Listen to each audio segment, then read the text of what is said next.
Hi friends, this is your elementary video for August 24th and 25th, and we are just finishing up our Studying the Bible series. And this week we are going to be talking about the fact that the Bible is a treasure. And so the first thing that you're going to do is just a fun kind of object lesson in your classroom. So I'm going to show you what you'll have. You'll have a paper bag, or excuse me, a plastic bag and a small straw.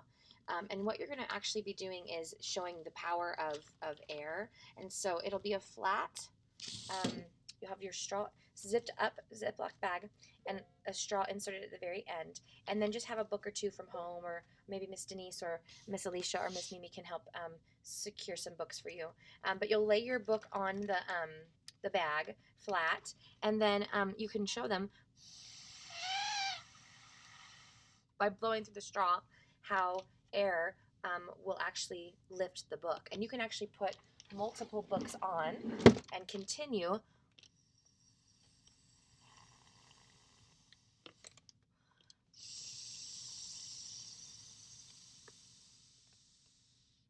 to inflate the bag so that they can see that these heavy books actually can be moved by just a little bit of air. And that's just a fun illustration for us to help our kids understand the power of words, the power of the Bible being God-breathed, that His words have the power of moving us and moving our actions.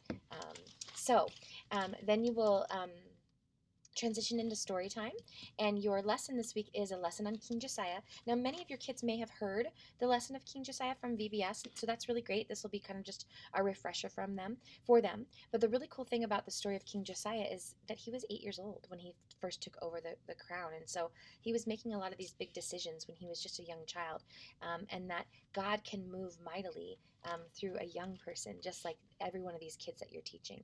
And then at the end, you are going to be doing a Bible craft or a treasure craft. So you'll have a treasure chest that looks like this for each of your students, as well as a little Bible cutout. And so this is pretty simple. You just cut along the lines. And the important thing to just know, I'm going to show you here, is you want to make sure that when you're cutting, you don't cut the nibs off, because these little tabs are what actually will just cut this out really quick for us. These little tabs here that we're cutting out, these are folded, and they're what you're going to glue to the inside of the bigger piece. So they're what actually holds everything together. So when you're having your kids cut out, make sure that they know not to cut out the little white portions. So the first step is just to cut the whole thing out. And then the second step is to fold on all of the black lines that you see. And then you basically just accordion it up and tape it or glue it in on the folds. So that is your week. I hope you guys have enjoyed helping your kids learn through the books of the Bible. Excuse me, I'm still getting over this bronchitis. And my hope and prayer has been that this will help them understand how to use the Word of God just a little bit better as we transition into our year curriculum for starting in September. Now, September starts off a really great school year curriculum in elementary school.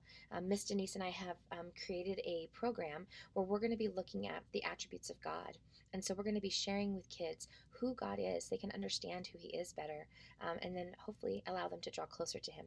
So we'll be talking about things like, God is holy, and God is faithful, and God is just. And we're going to be finding incredible lessons from the Word to help reiterate those great truths about God. So I'm really looking forward to the school year, and I thank you so much for all that you do, and we'll see you next week.